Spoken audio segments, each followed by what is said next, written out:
Writing skill सेक्शनमध्ये 25 पैकी 25 marks मिळवायचे आहेत ना? ग्रामर परफेक्ट येतं, व्होकॅब्लरी पण भरपूर आहे, तरी पण मार्क्स कमी पडतात का? कारण काय माहिती आहे? कारण तुझा फॉर्मॅट चुकतो. त्यासाठी आजच्या व्हिडिओतील प्रत्येक टॉपिक नीट आणि लक्ष देऊन ऐक.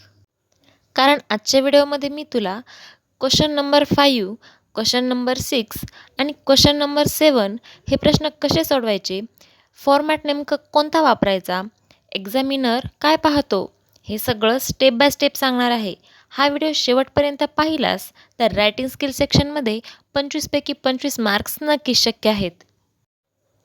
आजच्या व्हिडिओमध्ये मी तुम्हाला रायटिंग स्किल सेक्शनमधील नेमकं कोणते क्वेश्चन अटेम्प्ट करायचे ते आता सांगणार आहे. तर बघा, क्वेश्चन नंबर 5A मधला तुम्हाला लेटर रायटिंग, त्यानंतर क्वेश्चन नंबर 5B मधला dialogue writing, question number 6A मधला व्हर्बल टू नॉन व्हर्बल आणि क्वेश्चन नंबर 6B मधला न्यूज रिपोर्ट हे क्वेश्चन अटेम्प्ट करायचे आहेत. हेच प्रश्न का सोडवायचे? कारण या क्वेश्चनना फिक्स फॉर्मॅट असतो आणि त्यानुसार एक्झामिनरला मार्क्स देणं सोपं होतं. कारण फॉर्मॅटचे मार्क्स आधीच ठरलेले असतात आणि तसा जर त्याला फॉर्मॅट दिसला तर तो तुम्हाला पैकीच्या पैकी मार्क्स नक्कीच देतो. आता हे सगळे प्रश्न तर तुम्ही सोडवणारच आहात, पण ते कसे सोडवायचे हे आज नीट समजून घ्या. कारण लक्षात ठेवा, कंटेंटपेक्षा प्रेझेंटेशन आणि फॉर्मॅट जास्त महत्त्वाचा असतो. आता आपण पाहणार आहोत क्वेश्चन 5A मधलं लेटर रायटिंग, जो की तुम्हाला 5 मार्कांसाठी क्वेश्चन असतो. तर बघा, लेटर रायटिंगमध्ये एक्झामिनर सर्वात आधी फॉर्मॅटच पाहतो. लेटर नेहमी 3 पॅरेग्राफ्समध्ये लिहा. पहिला पॅरेग्राफ आपण कोण आहोत आणि का लिहितोय हे त्यामध्ये स्पष्ट करा. त्यानंतर दुसऱ्या पॅरेग्राफमध्ये पत्राचं म्हणजेच लेटरचं मुख्य कारण आणि विषय नेमक्या शब्दात मांडा. त्यानंतर येतो तिसरा पॅरेग्राफ. तिसऱ्या पॅरेग्राफमध्ये रिक्वेस्ट किंवा कन्क्ल्युजन लिहून लेटर पूर्ण करा. लक्षात ठेवा, पॅरेग्राफ एकत्र मिसळू नका. प्रत्येक पॅरेग्राफ झाल्यावर एक ओळ नक्की सोडा, कारण ते 3ही पॅरेग्राफ वेगळे वेगळे दिसले पाहिजेत आणि त्याचेच तर तुम्हाला 3 मार्क्स इथे मिळून जातात. हा झाला लेटरचा फॉर्मॅट. आता यामध्ये कोणत्या चुका करू नये ते आपण पुढे पाहणार आहोत.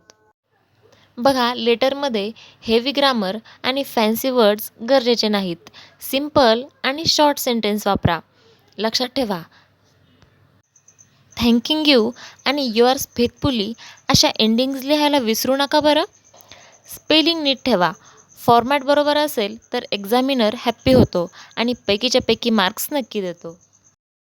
पुढचा आपला प्रश्न असणार आहे क्वेश्चन 5B मधला डायलॉग रायटिंग. डायलॉग म्हणजे पॅरेग्राफ नसतात. प्रत्येक संभाषण नवीन ओळीत लिहायचं असतं. नेम म्हणजेच जो व्यक्ती बोलतोय त्याच्या नावानंतर कॉलन हा कंपल्सरी आहे. त्यामुळे कॉलन द्यायला विसरू नका. सेंटेन्सेस शॉर्ट बोलल्यासारखे असायला हवेत. जर डायलॉग दिसायला नीट असेल तर एक्झामिनर लगेच पूर्ण मार्क्स देतो. लक्षात ठेवा, डायलॉगमध्ये पॅरेग्राफ लिहिलात तर मार्क्स नक्कीच कमी होतात. लांबलचक भाषण नको आहे. सिम्पल कन्व्हर्सेशन हवं आहे. जसं आपण रोज बोलतो ना, अगदी तसंच. हा छोटासा बदल केला तर तुम्हाला फुल मार्क्स नक्कीच मिळतील. आता पुढचा क्वेश्चन असणार आहे question number 6A, verbal to non verbal. Verbal to non व्हर्बलमध्ये दिलेली माहिती पॅरेग्राफमध्ये असते, परंतु ती माहिती आपल्याला टेबल, चार्ट किंवा पॉईंट्समध्ये कन्वर्ट करायची असते. यामध्ये लक्षात ठेवा, कंटेंट अजिबात बदलायचं नाही, फक्त फॉर्मॅट बदलायचं आहे, कारण एक्झामिनर इथेच क्लॅरिटी पाहतो.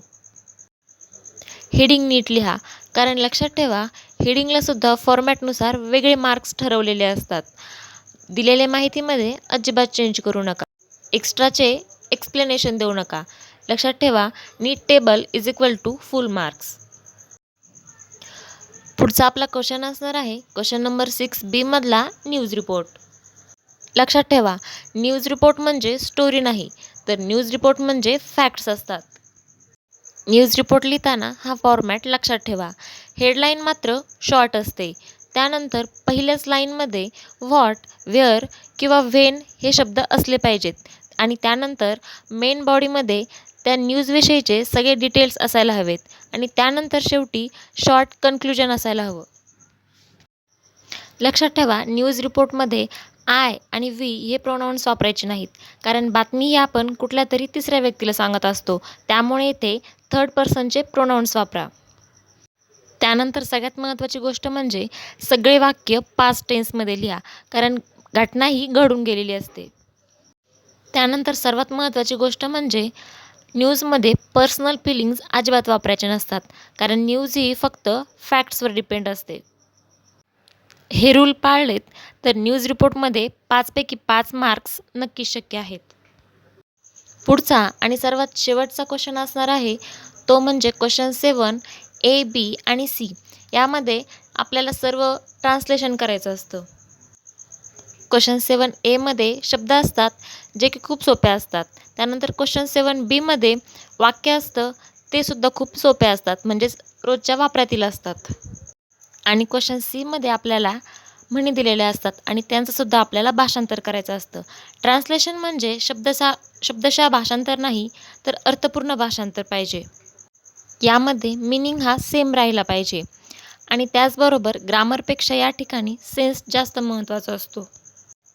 आत्ता सांगितलेले सर्व क्वेश्चनचे फॉर्मॅट्स हे नीट फॉलो कर आणि तू जर हे फॉलो केलेस तर रायटिंग स्किलमध्ये तुला 25 पैकी 25 मार्क्स नक्कीच मिळतील.